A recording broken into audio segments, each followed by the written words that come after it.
floor of the House. Akisa. Right, Jeff, a lot to look forward to today from the Political Diary. Jeff Kiriza, our political affairs reporter, joining us from our City Centre studios. Thanks, Jeff. Now, the country has officially started the last month of expected massive resignations by civil servants who intend to run for various elective posts in the August 9th general polls. Several cabinet secretaries, cabinet administrative secretaries, PSs, and those in various government ranks across all sectors are expected to resign on or before the 9th of February. This development, however, may be affected if the Employment and Labour Relations Court in Nairobi rules otherwise on the 24th of January in an appeal that seeks to quash the requirement for civil servants to resign. Let's now link up with our reporter Ibrahim Karanja as he reports that Rift Valley Regional Commissioner George Natembeya is scheduled to hold a press conference today and announce his resignation. Ibrahim, good morning. This perhaps could be the first high-level resignation we've seen ahead of the polls. Well, Akisa, good morning. And indeed, Natembeya's resignation, if it happens later today, like we saw in that invite that he has sent to newsrooms, will be the first high-level resignation in the run-up to the August 9th general election, even as he intends to succeed Governor Patrick Khaemba of Trans Nzoia and become the second governor of Trans Nzoia County. Now, Natembeya looking to follow the footsteps of former administrators who sat in that very office that he today sits in, amongst them the very first provincial commissioner for the Rift Valley region, Simeon Nyachae, who was the member of parliament for Nyaribari Tate, and at one time in the year 2002 vied for the presidency in this particular country. Now, also another person who sat in that particular office and went into politics and successfully won a seat is the late Yusuf Haji, Senator for Garissa. He was also a one-time provincial commissioner for the Rift Valley region.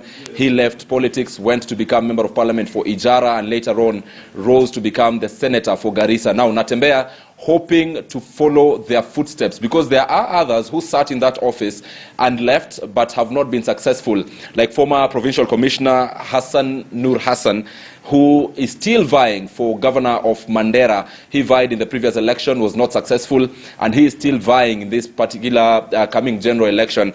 Now, other people who are expected to resign, Akisan, like you have correctly said, if by January 24th the Employment and Labour Relations Court does not rule otherwise in that appeal by Julius Karaoke, then other civil servants who are expected to resign are cabinet secretaries, and I'll just name them for those who have shown interest in various political seats. We saw over the weekend, or 2 days ago, when Deputy President William Ruto was campaigning in Kericho County, we saw Devolution Cabinet Secretary Charles Keter announce that he will soon be making an announcement about his bid to become governor for Kericho County. So, of course, he is amongst the CSs expected to resign in the coming weeks. Also, Cecily Karaoke, the CS Water, who intends to become governor for Nyandarua County, is also expected to resign in the coming weeks. There are several CSs here in Nakuru.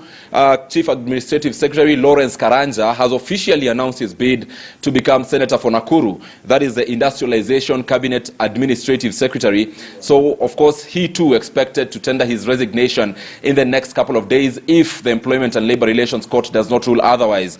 Also, Patrick Ntutu, that is the CAS for Labour, he intends to become governor for Narok County. There is Ababu Namwamba, who we saw in Eldoret with William Ruto on Saturday.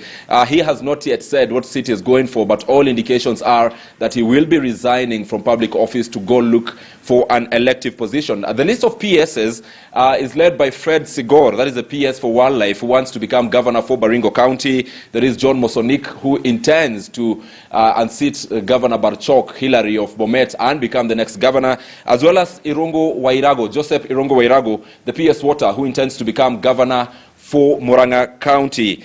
Yes, governor for Murang'a County in this coming election. Lastly, Akisa, even as a wind-up, there are also a couple of ambassadors who have already shown interest in leaving their office and going for elective position.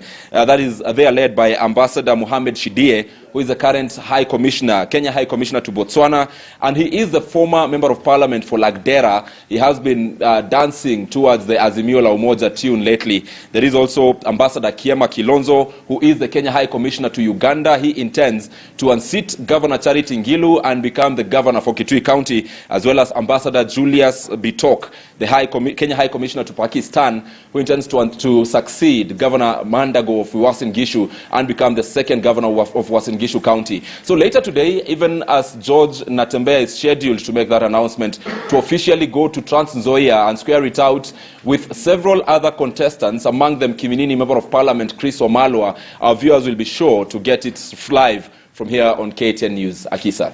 All right, Ibrahim, quite a long list there. Matter of wait and see on whether really they will hand in their resignations as they focus on being elected in various positions in the August 9th general elections. It's a story that we continue to keep an eye on, even as we wait for that press briefing by the Rift Valley Regional Commissioner George Natembeya that Ibrahim Karanja will be covering for us. Let's now switch gears and head over to Kisumu, where after 20 years,